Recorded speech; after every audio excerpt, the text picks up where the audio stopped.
Hi, everybody. This is Kathy L. Murphy, and I am here in a fabulous Indian veil from a wedding dress of something I recently picked up. I have the dress behind me, and what I want to tell the audience is these costumes are so beautifully made. You cannot see the amount of work that goes into these trim, the velvets, the gold, the beads across the bodice. They are heavy. Tracy Carnes was with me when we bought this, and I went to pick it up and I go, oh my God, I'm only supposed to pick up 40 pounds at a time since my surgery. And I said, I hope this isn't 40 pounds. It feels like it. But we got a tote bag, and we put it in the car. But I'm very excited about it because it's all my beautiful colors. Absolutely the most beautiful dress. It's hot pinks, burgundies, deep violet, blue, purple, and gold, lots and lots of gold. So I'm pretty excited about it. And it just is befitting because we're going to be watching this film. And I always laugh when I told Tracy what we were watching. I go, it's Kabbbi Gucci Gacha. And she goes, she laughs so hard. I go, I know that's not the name, but it is actually Kabbbi Kushi Kabbbi Gam. Sometimes, yes, sometimes there is sorrow, sometimes there is joy, and sometimes there is sorrow. And it stars the best of Hollywood. I mean, of course, Shah Rukh Khan. It's got Amitabh Bachchan. It's got Shah Rukh Khan, Hrithik Roshan, and Kajol. And it's also got Kareena Kapoor. I mean, it really has, to me, it's a wonderful film that for an introduction to Bollywood films, I think it's a beautifully done one. And it's one done about family. So you guys have all seen it, right? Yes. Yeah. Yeah. Well, I'm going to, now this film was done some time ago. So it's like, it wasn't the beginning Bollywood films by any chance, but it was done. It's to me, it's brand new, but I'm sure to you, like Anju, that 2001. It's been a while. It's been a while. So we're talking 20 years. But it's so funny to me on the Indian films, it doesn't matter when they're set, they all seem like they were just done to me. And I know to you, it's just like probably when you were a young girl and you watched. How about you, Lovelace? When was the first time you watched it? Probably when I was still working, which would have been 2021, sometime then. I don't remember, but the cast is fantastic, and just I love the film. I love the color. I'm rewatching it now. I absolutely love Amitabh. Is that how his name is pronounced? Amitabh Bachchan. Amitabh. He is a phenomenal actor. He actually played the guy he played hold on, I have to get his character. It's an American film he was in. He was in Gatsby. Yeah, Gatsby. Can you imagine? And that's the Boz the Baz Luhrmann film. Yeah, that was precursor to Elvis. Yes, that was the film before Elvis.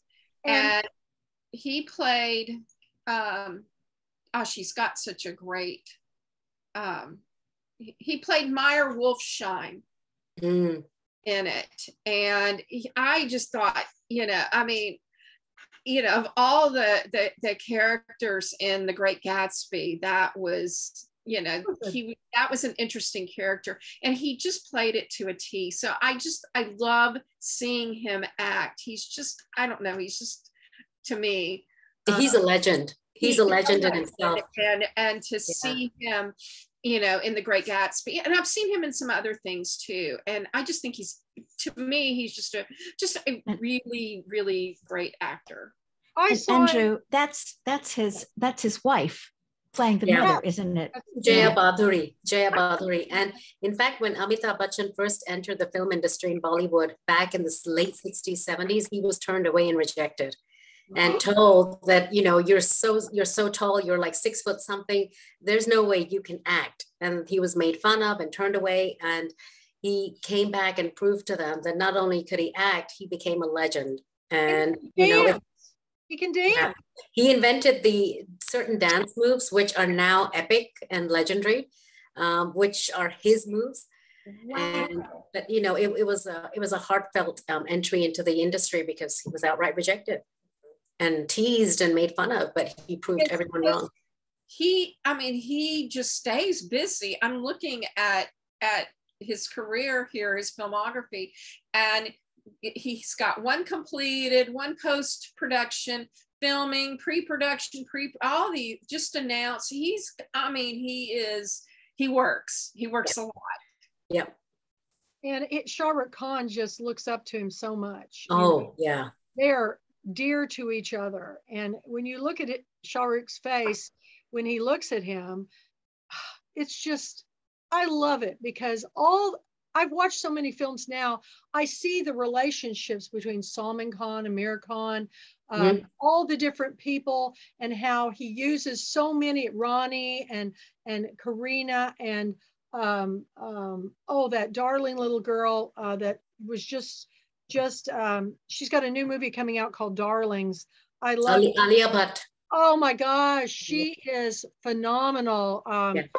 She just had a new movie where she plays a young girl who's sold into white slave. Yes, I saw that too. And she becomes she becomes the leading character who speaks out for the women in prostitution. Ganguram by something. And it was a real woman empowerment movie.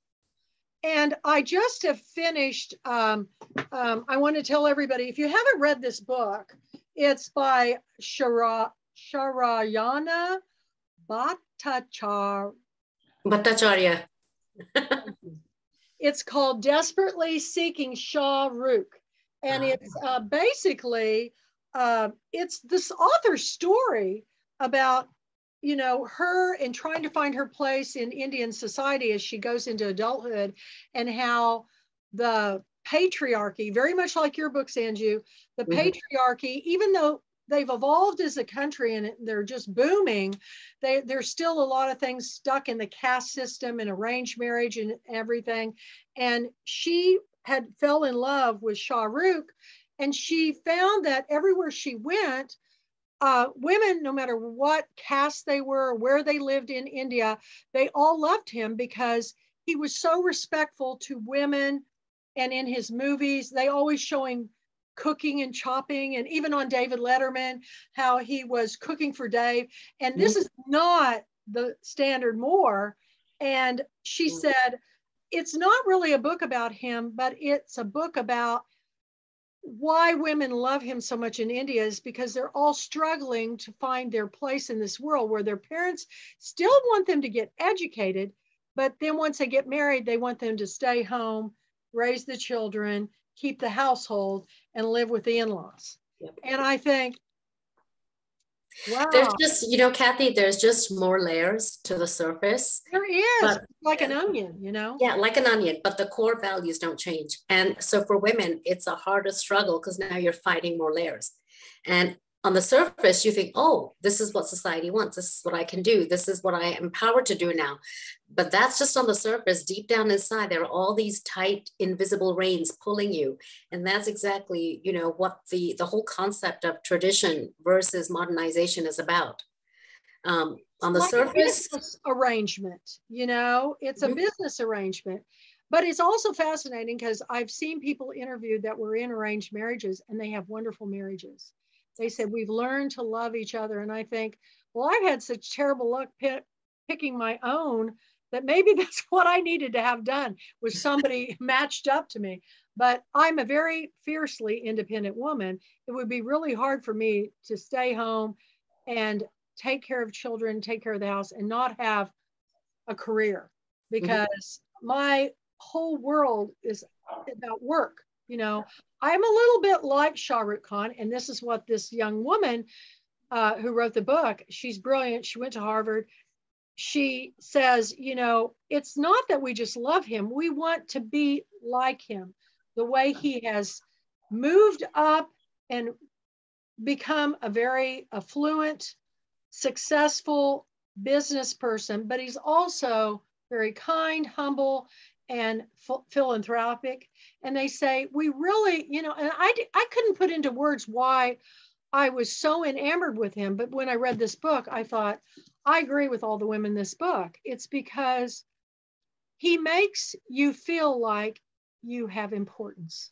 And isn't that what everybody in life wants to have, is importance? So in this movie, the premise of the movie is there's two sons. And the older son is sent off to go to school in, I believe, London. Wasn't it London?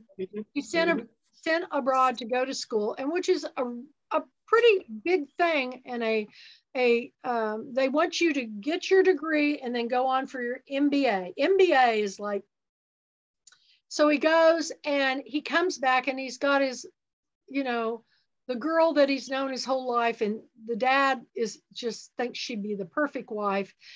And he's fell in love with somebody else. And no. Yeah. So the dad, you know, out of the same cast.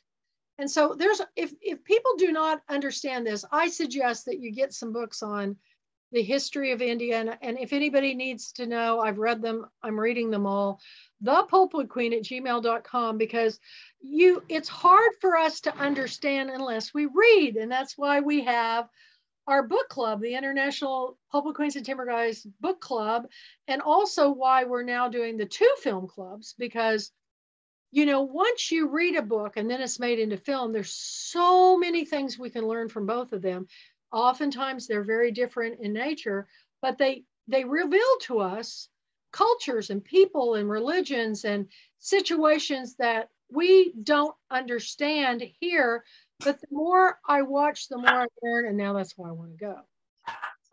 So I think it was, and it's a grand movie because the dance sequences, and the cinematography, him running off the plane, you know, to come back home from college to meet his mom, and she senses he's coming, and she's got the tray that they bring to the door, which if somebody ever did that for me in my life, I bawled, because it's just, when I came home from college, the door was locked. I had to knock.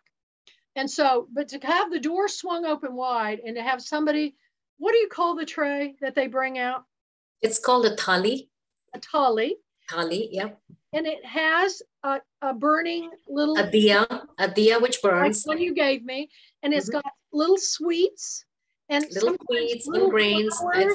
It's got the red kumkum powder, which is the vermilion powder you put on the forehead, and the rice grains, which signify a part of the ritual, which you also dot and then throw over as a sign of good luck. You do the wafting of the incense or the oil. Incense, yeah. It is the most beautiful thing I've ever seen. And then to recognize that the importance of the parent, they bow to touch their feet. And almost every time you see it happen, the parents lifting them back up saying it's not necessary. But the fact that they do that, it's, you know, honor thy father. It's a form of respect. It's the deepest form of respect to the elderly. And it's like touching their feet, which is, you know, paying homage and respect to your elderly. It's beautiful. And we still do it. I mean, we still do it even now, even when we go back to India. If, you know, we meet our in-laws or our parents or somebody else, you know, in our family relatives, we bow down to them.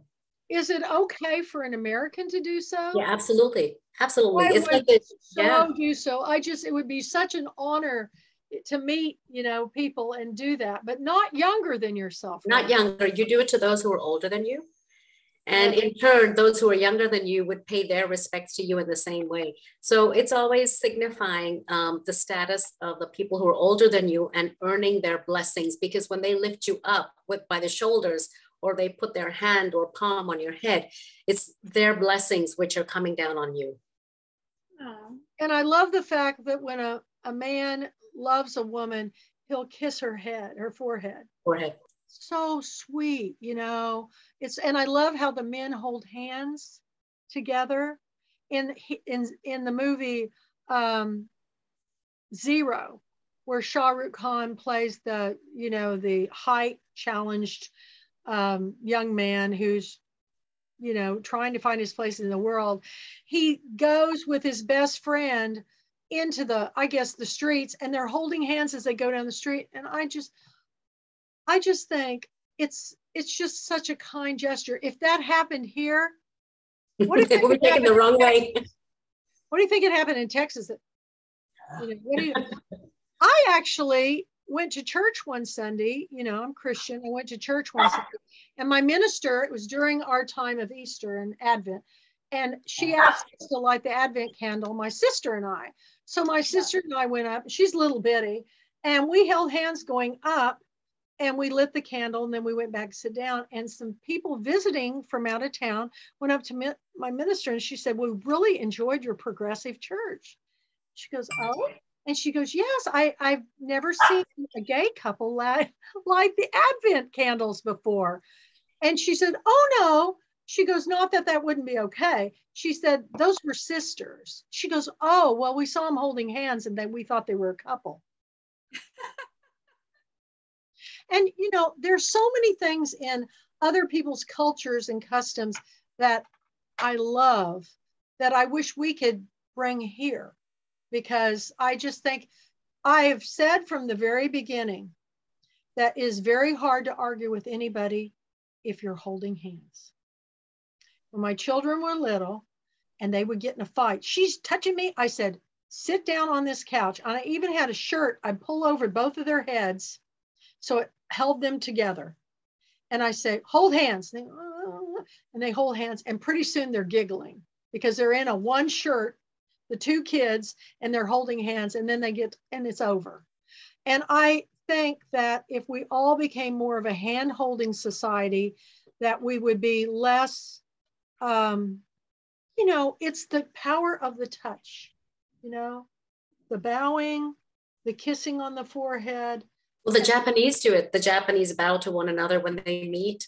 You know, the Koreans also, they do it too. They have their own way. And, you know, it's interesting to hear you say this, Kathy, because I'm thinking it's true, because we've seen this forever since we were young growing up.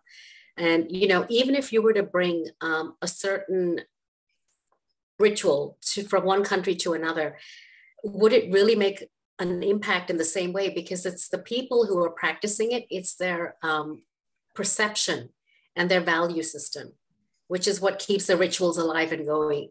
I think if children were taught when they were younger about different customs and rituals and how it's okay to if you care for someone, to hold their hand, you don't have to have, you know, like your mother or your father or your brother or your sister or anybody that you love. I mean, I'd hold any one of your hands anywhere we went proudly, because I love you all so much. But I think that in this world, especially during the time of COVID, we've become very isolated and fearful about touch. And there were people wearing masks, and they're wearing them again, and everybody's running out for the monkeypox vaccine. Mm-hmm. And it's serious business, but I don't think we understand everything that's going on in the world. But I think that if we just, when we do open back up and everything, if we just treat the kindness. Now back to the film, I always get off on these tangents. Is there anything really of importance that really stood out to you that just really was a powerful impact from that film? I can think many instances, but I like to know from you guys which scene might be one of the most powerful. I thought the ending of it, which I don't really want to give the ending away if someone hasn't seen it, but the ending, they each were accusing the other of not, you know, you could have called, well, you could have come, you could have.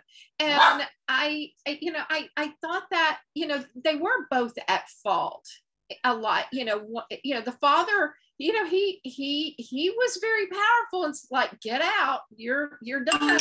There's the door. And, you know, it was so powerful that his son believed it. And, you know, and at the end, you realize, yeah, probably both were a little bit at fault. But, you know, I still think the father's really, and when you see really to blame. It has resolution, but it also has, it's 10 years of their existence. It's just, it's so sad. And it really brings it home that family is everything. And you need to treat that familial bond with a lot of respect, and you should hold on for dear life. And no matter what, I mean, he left because he was in love. The one thing, you know, he honored everything that his father asked of him, except for love. And love to me is everything. You know, if you can find that one true love, you know, you should hold on to that for dear life.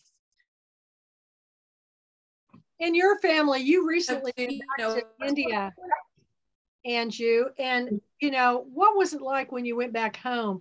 Did they come to the door with the It's very different because, you know, parents are really elderly now, and they're not able to do it. A lot of what you see in the Bollywood films is really pretentious. So a lot of the systems that did exist don't really happen now. So, you know, that's all, but it was stuff that used to happen before, but it doesn't happen the same way now. But, you know, we still touch the feet of our elders. They give us their blessings, and we sit down, we hug, we meet and all that. And, you know, it doesn't matter, even if I visit my cousins and their houses, they're younger than me, they'll bow down to me, and I shower them with blessings, and we just hug each other, and we just, you know, catch up from where we left off. And we meet their kids. It's very, very warm, very loving. I'll tell you that. And now, of course, we have probably too when you have to go back home. Yeah, it's hard. It's heartbreaking. You know, and now we have WhatsApp, so we all keep in touch through WhatsApp, whether it's cousins, mom, whoever it is, parents-in-law. It's always through WhatsApp that we keep in touch. I don't know what WhatsApp is. What's a WhatsApp? It's like a messenger app, but it's internationally friendly. So you can talk, you can video chat through it, you can text messages, and we're all on different time zones. So I have cousins, you know, in Dubai, I have them in India, I have them in the UK, some of my family's in the UK, I'm here, I have cousins here too in the US. We're all spread around the world. So that's pretty much how we keep in touch, through social media and through the WhatsApp Messenger. So do they?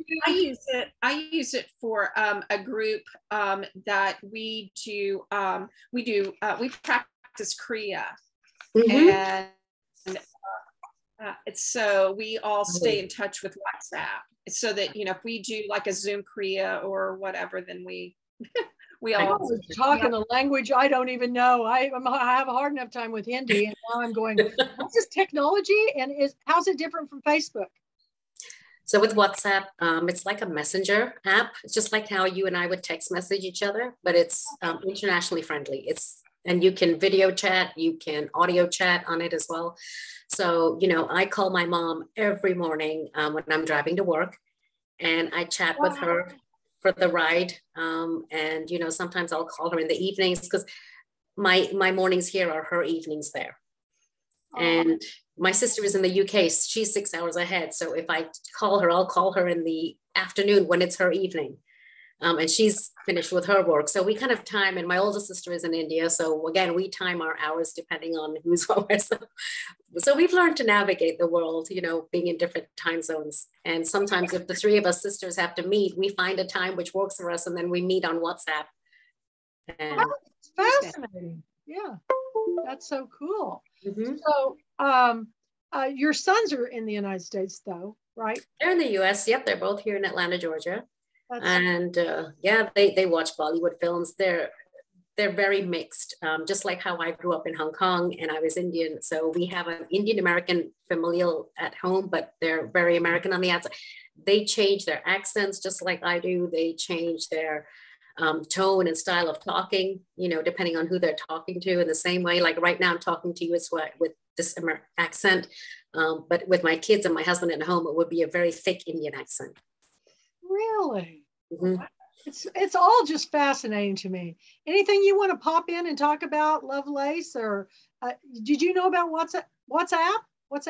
Yeah, I've been using it for well, a long time. Really? Where have I been? Where have you been, Kathy? Oh, no. I tell you, well, I've been in this cabin for 2.5 years, and Yeah. not. I've been using it at least 10 years, and it's interesting. I was thinking about holding hands because when I was in Bangkok, people would, like, if someone wanted me to meet somebody, they'd grab my hand. A woman would grab my hand and take me, or just some other instances where, it was just a sweet gesture, actually, just really sweet. Yeah, I think it's very sweet. And the one, I will say, there are a lot of moments. I'm not going to reveal much, but there's a moment in London when someone enters the house of Rahul, of the older brother, and there are tears in the eyes, and of the guest, the visitor.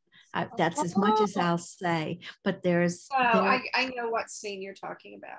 It's just a beautiful scene where that was the scene I was going to talk about, because he doesn't recognize his younger brother, because his younger brother had physically changed so much in appearance. He was a little bit on the plump side as a kid, and then he grows up to be this like rock star looking guy. Hrithik Roshan, come on, yeah. Oh my God, that guy can dance. Like, I heard Madhura Dixit say, who's the best dancer? And she said, it's him. Nobody can dance like he. No one can dance like him. Yep. But she said, but her favorite star to dance with was Shah Rukh Khan.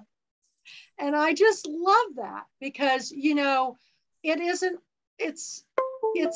just says a lot about how they all love each other, and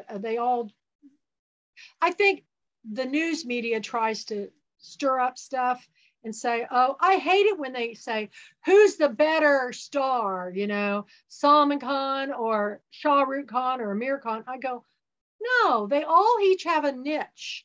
To me, I enjoy them all, but Shah Rukh Khan was the first one that got me really hooked on Bollywood. So he'll always be my favorite.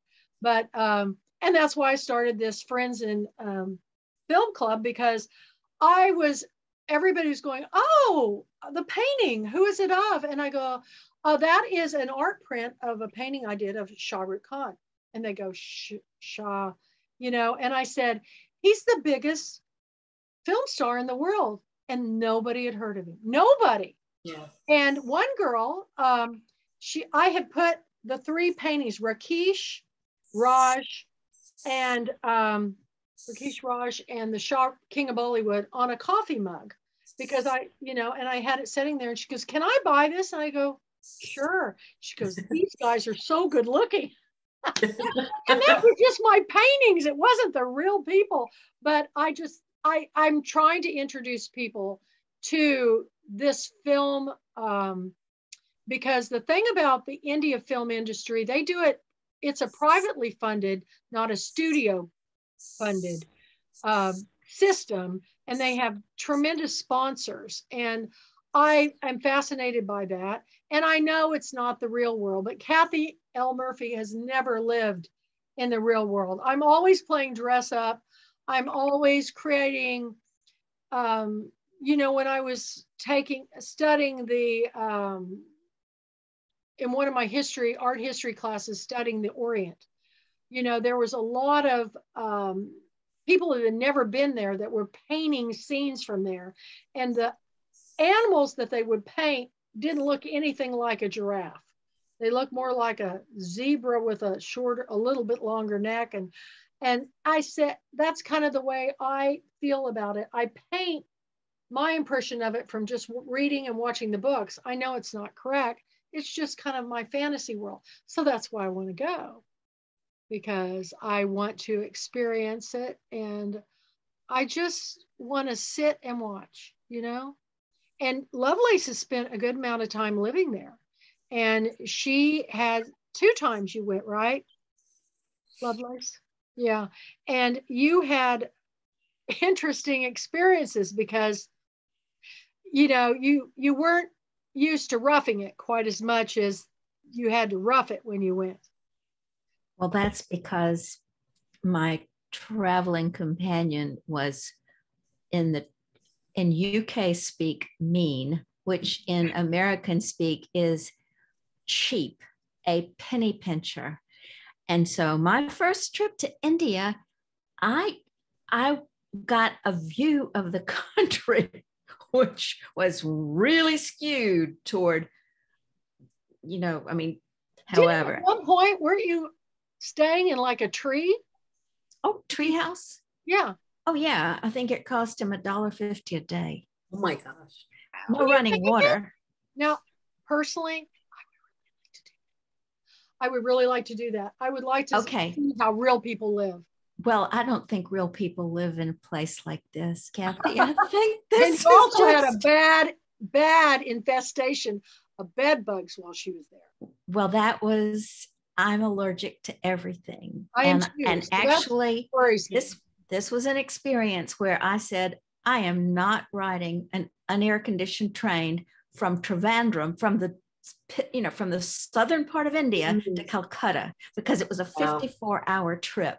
Well, who knew? You know, I mean, I had no idea about the size of India. I'm just, you know, the blind leading the blind. Here was somebody who was he could not figure out anything on the computer. And I'd never been to India. And so, you know, so this is way off tangent. However, I insisted on a 2 AC compartment, which is it's air conditioned, and there were sleepers on it. When I went on the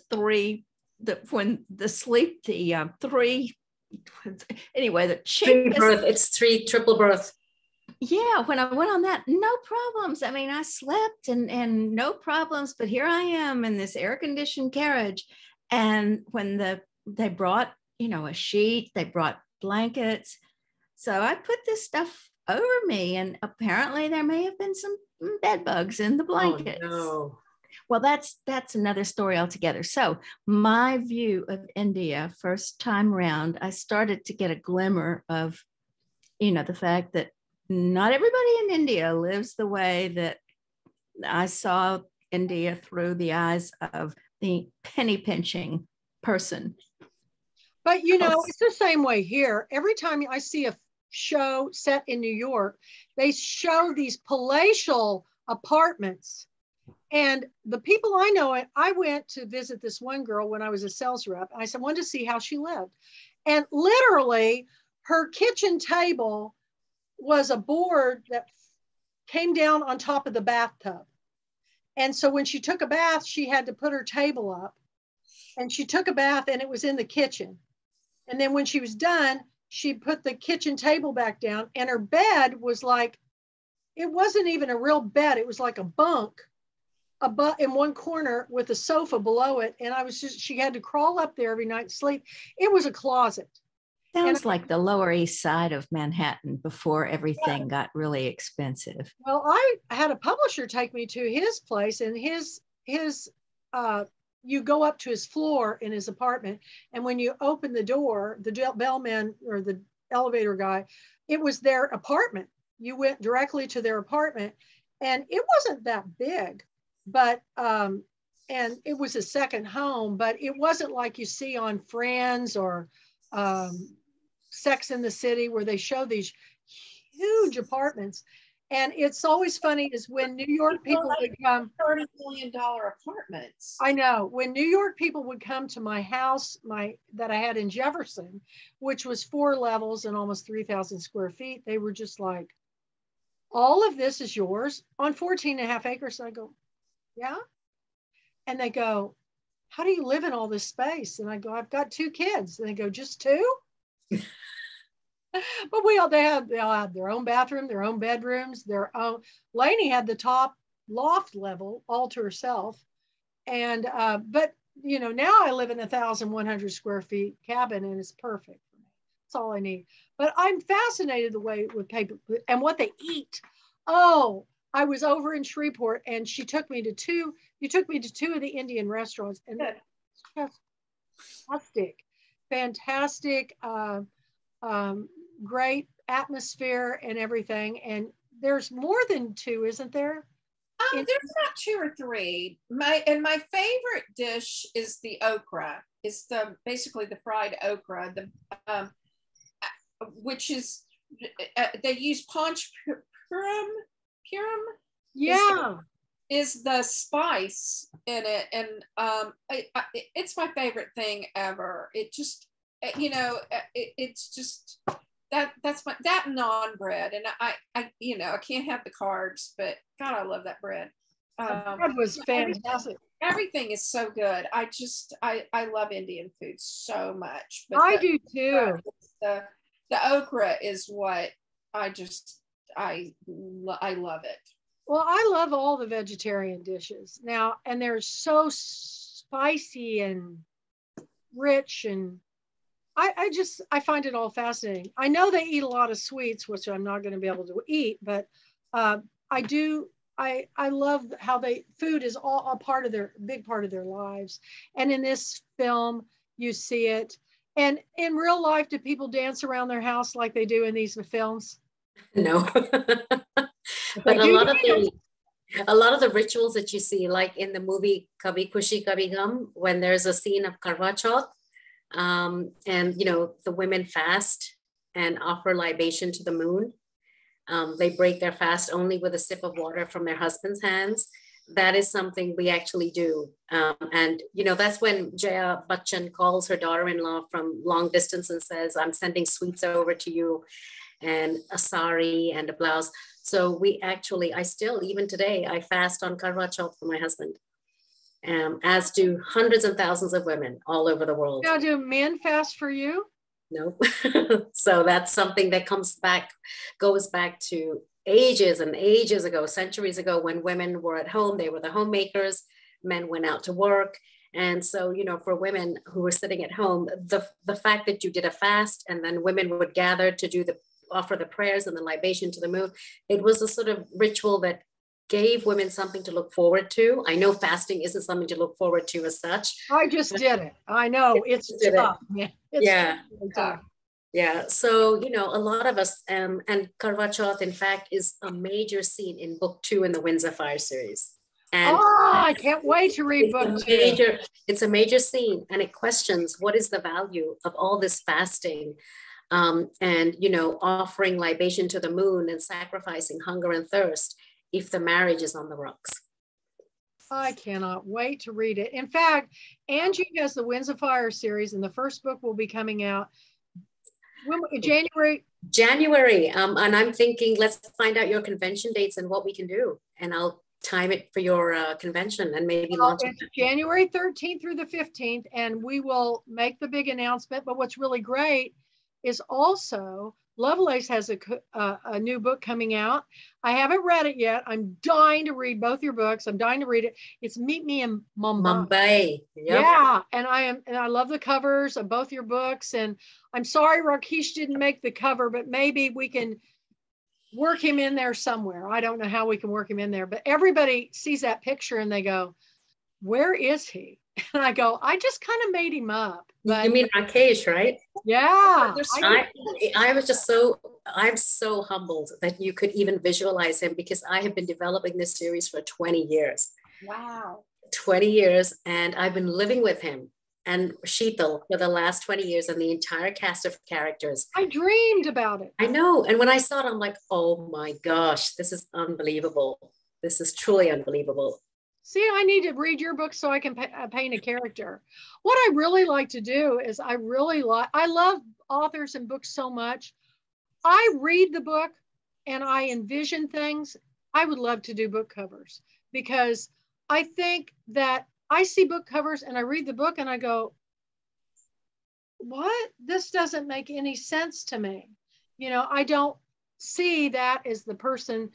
And then most of the time, every book cover usually shows them walking away or just their feet, or, you know, weird things. And I like to envision what people look like.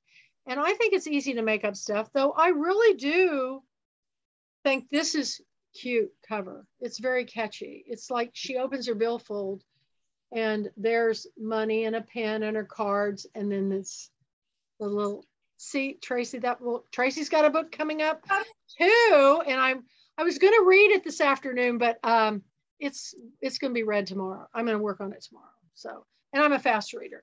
I'm excited to hear what you have to say about it. Well, I will tell you the truth. I tell everybody the truth, and I only pick books, and everybody that's watching needs to know this. I only pick books that are the best. They are 5 diamonds in the Pulpwood Queen tiara, because I know how hard it is to write a book, because I've written one, and it took me 6 years. And no matter how we perceive a book, somebody's going to love that book.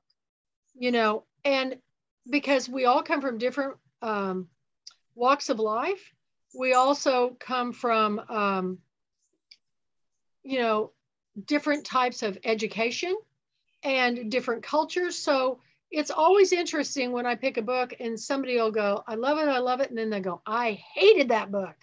And I go, and so that's why you have book club discussion. Why did you hate it? Well, you find out. The story was about a woman whose mother had Alzheimer's. Her mother had Alzheimer's, and it was just too close for comfort. But anyway, back to the film. The film is it considered a Bollywood classic? Well, given how it actually did better abroad than it did in India when it was released. It's funny enough, I don't know why. In US and the UK, it raked in much, much more attention than it did back home in India. And I don't know why, but it just did. And, you know, the cast was superb. It was directed by Karan Johar. I love him. I love everything that he does. And I love that Yash. Yash Chopra. Yeah, I love him too. But that's interesting to me because, you know, I'm getting comments from people from India on I want you guys to look at them. And I don't understand some of the things that they're saying to me. And I said, listen, you guys, I'm just trying to open the discussion. They go, it's a movie. I go, I know it's a movie, but I just want us to discuss how much of this is real. How much we don't know. I mean, unless you try to educate yourself by reading and watching films and talking to people, having the conversation, how am I going to know? But they're making comments and they say, well, what's another movie that you've watched? And I told them, they go, oh, well, you'll like this. And I go, oh, they're giving me suggestions. I go, come join the conversation, because it would be really interesting to get these in person where you can see the person's face. And I think you approach it a little bit differently when you're in a conversation where you see the person than when you can just type anything you think they'll never see me. But I don't want to censor anything because I'm learning. And I think, I thought this film was a wonderful story about the family dynamics. And I know it was Bollywood, Hollywood, whatever you call it, where they try to make it, you know, entertaining. But at the same time, it touched on some really hardcore issues about how far do you follow your parents' wishes and desires, and how much do you create your own life? Well, so that goes back to what Tracy was discussing. You know, it's ego versus love. And, you know, all the elements we talk about of respecting the elders and touching their feet, well, that's great in terms of, you know, you respect your elders. But respect itself also has a limitation. You know, the elders also have to understand to respect the people who are younger than them. And that, you know, you don't just get to live your life and live everybody else's life for them. You live your life and you let others live too. And that acceptance and that willingness to see through that the next generation will eventually live their lives and not just follow what you mandate. That's got to be understood as well.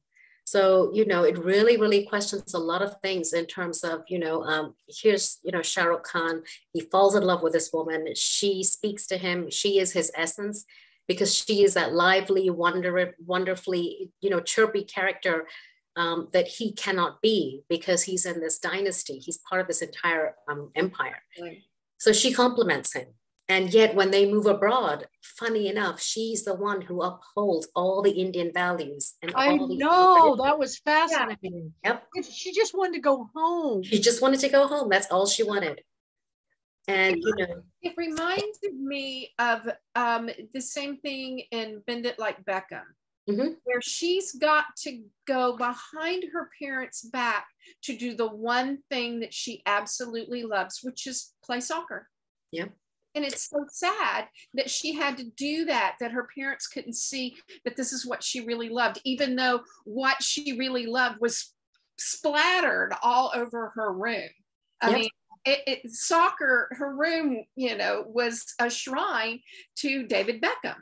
And this is not just, you know, it's very, I think it's a concept which spreads over across Asia, whether it's Singapore, whether it's Korea, whether it's Japan. For a lot of the elderlies, it's my way or the highway. My parents were that way. Actually. My parents were that way. I'm still, you know, I'm still chasing what I wanted to be when I was a kid, which was to be a writer. And I think had my parents just let me be and do what I wanted to do, I think I would have done an excellent, you know, I think I would have been a good writer, and I would have been a lot happier doing what I loved. One of my friends is, she's a doctor, and her parents had two girls. They're Indian. And one was supposed to be the doctor, the other one was supposed to be the lawyer. Well, after she graduated college, she just kept pushing that, you know, oh, I'll get it next year. I'll get it next year. She wanted to be a journalist really, really, really, really bad. I mean, wanted to be a journalist. So then she got a job at Yahoo News, and, you know, Yahoo This, I think, is the news. It's become very, very well respected. Well, she not only went up to the top of that particular news organization, she interviewed President Obama, one of his last interviews. Oh my gosh, that's awesome. Here comes Janet Oakley, y'all. And then she is now the editor-in-chief at Teen Vogue. Her boss is Anna Wintour. She's been to the Met Gala. She's been to the Met Gala. She does all this stuff. She just interviewed the girls that played the Sharma girls on Bridgerton. Wow. So she's making Teen Vogue very diverse. It already was, but it's just now even more diverse. And she defied her parents. She was supposed to be a lawyer. So going back, Kathy, to what you were asking about the pivotal points in the movie, what really hit me after having lived in, you know, and grown up in Indian society all my life is when Jaya Bachchan tells, you know, when Rahul is leaving the house and the mom tries to stop him from leaving, and she tries to talk to her husband, and, you know, what's his name? Yashwardhan Raichand says no. And he tells his wife Nandini that, you know, that's enough. And she's silenced forever. And then 10 years later, you know that hits hard, because she wants to say everything, but she says nothing because he says it for her in 2 or 3 words. But then 10 years later, when he tries to tell her something to put a stop to what she's saying, she tells him those exact same words, and she says, that's enough. And that is what a woman's life is in India. And even today in many societies where she's not allowed to speak, because to keep the family sanity intact, she stays quiet. And she's the beta. She's the quiet beta in the family who does all the weaving and the silent holding of the family. But, you know, then to have to wait for 10, 15 years to finally be able to say it. Well, you 10 years of your life is gone, as Tracy was saying, you know, and Lovelace was saying that's 10 whole years of your life, which is gone. And you can't get those 10 years back, even if you have your moment. Interestingly enough, I don't think it's that way in their real marriage. It is. You think it is? In any Indian marriages. Really? That's I've heard them being interviewed, and she seems like she has a pretty good voice of her own. Oh, she does. But that's on the outside. Ah. Oh, Side. And you're talking about the generation prior to us. So things, the dynamics are very different in public appearance versus personal, behind the closed door. yeah. What's difference between your household and if in America as if it was in India? It's changed a lot because, you know, your spouse also changes with time and the framework around you. You know, and that's really not a personal thing. It's just a conditioning of what you see around you. I mean, you know, he was always very broad-minded, very open-minded to begin with, as much as he saw in Bombay growing up. And Bombay is probably, as Lovelace knows, Mumbai, you know, it's the most diverse place you'll ever see.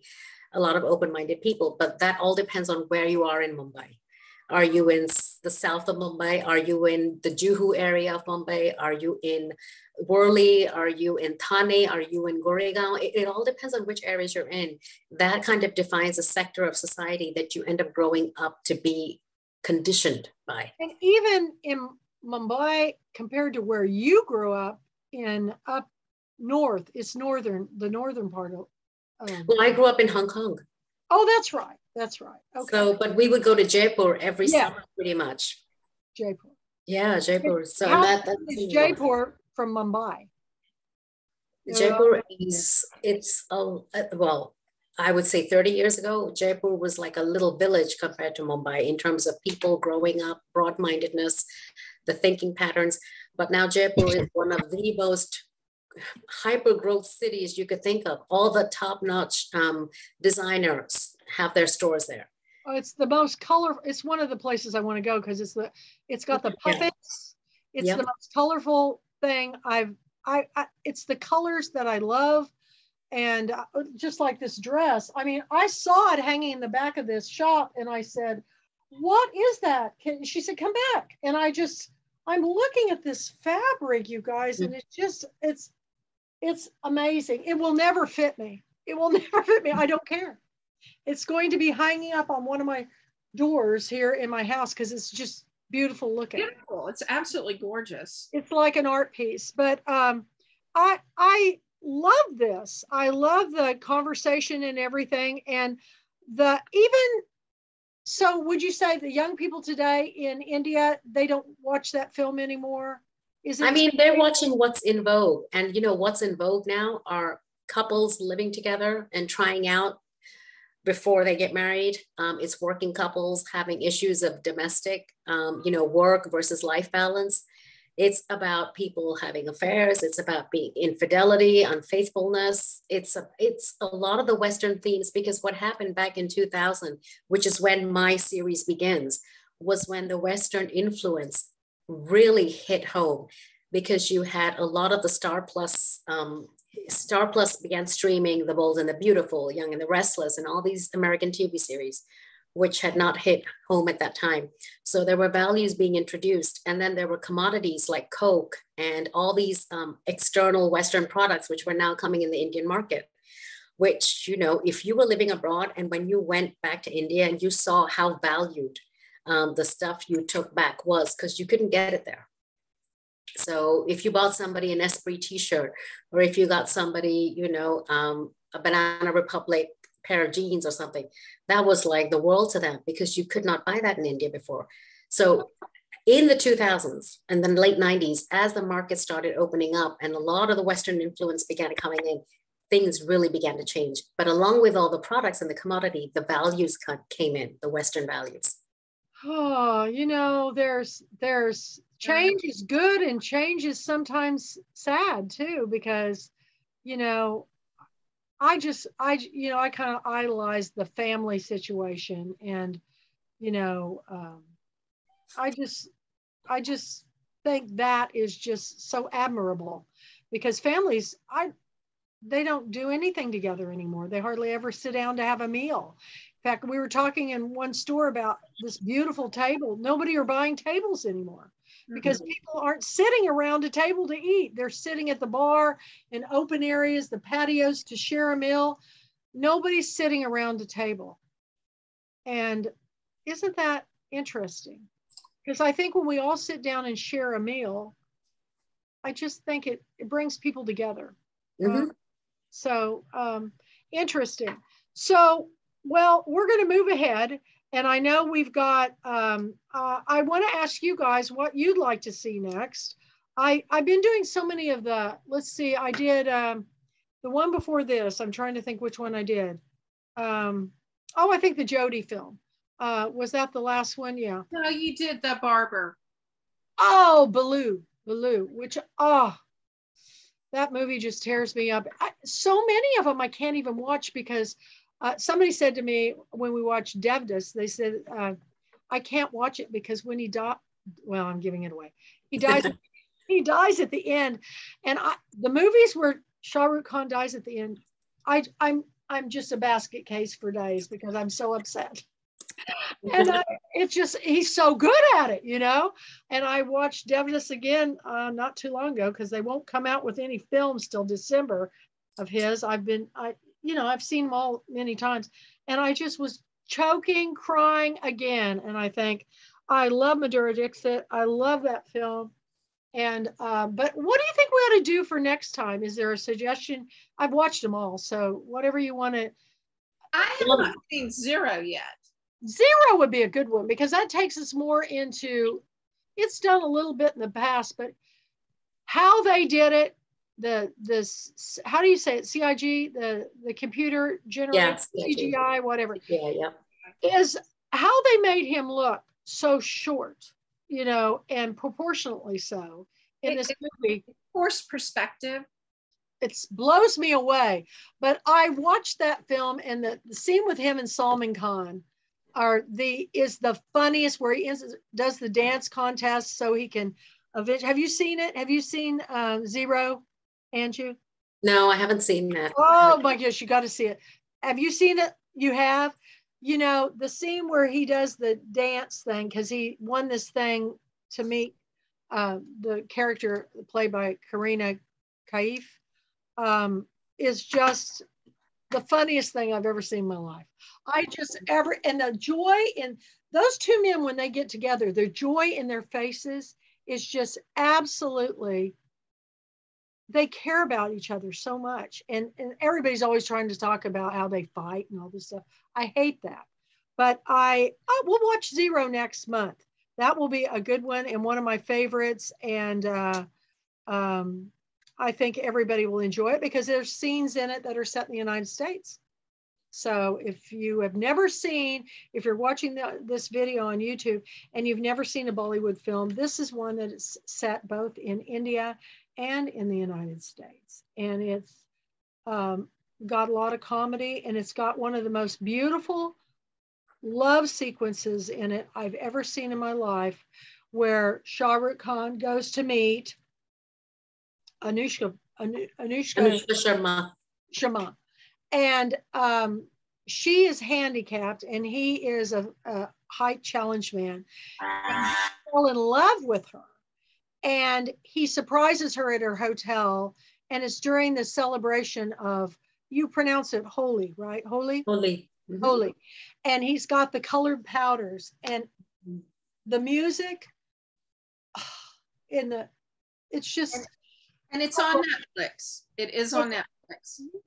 Okay. It's really good. So we'll watch that next week. Did Lovelace have to go? I guess she had to go. Lovelace has a new book coming out, Meet Me in Mumbai. And then Anju has a new series debuting with her first book, Winds in the Fire? Winds of Fire series. Winds of Fire. Please don't get it wrong, Kathy. And book one has a brand new name now. I'm going to share that. Dynasties. Oh, that's right. Dynasties. And I've read it. I'm excited about it. I'm looking forward to reading book 2. And we're going to have a Bollywood and books panel at our up and coming live 2023 Girlfriend Weekend in Amelia Island. So I'm very excited about it. And there'll be more people on the panel, but we're going to be talking about every one of you guys' books. And we're going to reach out. I've already reached out to Judith Tittleman, and she's going to be out of the country. So she won't be able to make it, but I've got to get a hold of Vina. And I just think it will be a wonderful experience. And I suggest we all dress Bollywood for that session. Why not? Why not? So I will come up with a time. I don't know if I'll be able to get it. Whoopsie, get in that dress at this time, but maybe I will. And anything else you guys want to share with the group before we go? No? I don't think so. I think you covered it really well in terms of everything you wanted to, bring out in the movie and the book and the series of, the characters, the cast of characters. We have a big week. Hi, Janet. Thank you for the scarf from India. It's a wood block print. Isn't that beautiful? Beautiful. I have all my India clothes spread out here. It's beautiful. I loved it so much. And it was there when I got home from the hospital. In fact, I have right by me, I got a wonderful message from the First United Methodist Church of Gilmer, Texas, which I have a really big chapter there, which is just down the road. And your wonderful postcard and lovely message. And I seriously hold these things near and dear. And all the things you've given me, Anju, and everything fits that you had made for me in India. So I'll wear one of those outfits at girlfriend weekend. I'll pack it in my suitcase and I don't know which one. I'm so excited to understand it. But thank you all. Thank you, Janet, for joining us and all the good things that are happening in the world. And I'm still really recovering from surgery because it was just Monday. But you need to take it easy. We did take it easy. Don't push yourself. We did a lot this weekend. Yeah, I had this grand opening for my art and it's wonderful, you all. The designer who has the building showed us all her new space, and I'm going to be leading alcohol ink workshops there and going to be doing more things in this new gallery there. So, but first rest. And Angie, that's very common, the 500 rejections. I go back to the time when you had paper rejections, and one of my favorite ones is a perfect square in the middle of the page just saying, that they're rejecting the book. Oh, dear. It goes all the way back to the 90s. You just have to remember, and I've been in the book publishing world for a long time, is that it's one person's opinion. That's right. It's one person's opinion. And I can be with my very best friend and she can love a book and I can hate it. So I don't pay attention to any of those. You just send it to the wrong person, not publisher, person. I can tell you how many authors say, I sent my book to Random House and they turned it down. But then later on, next year, I sent it to a different editor and they picked it up. Yeah. No, I'm happy where everything is. This book is done extremely well. So I know it. And I'm thrilled for all the successes of our authors. And to my dying day, I will be promoting authors and books and reading and films and dressing like a crazy woman. But I love this. This is my life. And I thank you for joining me in the conversation and sharing my love of everything to do with books and film. So next month, we'll be watching Zero, and I think you're going to love it. So watch the film. It's on Netflix. And we meet the last Sunday night of every month. And then next week, we'll meet on the first Sunday night of the month for our book and film club. And then of course, we've got our Tuesday night book club with TK Thorne. I'm rescheduling the Wayward Girls authors, and I'm trying to see if they could do it earlier on Tuesday evening. So we'd have a 5 o'clock and then a 7 o'clock. So I'll keep you posted. So have a wonderful night. Keep praying for me. And I know that all of your well-wishing is making me having a very good recovery. So thank you all. Good night. Good night. Good night. Love you so much. Bye-bye.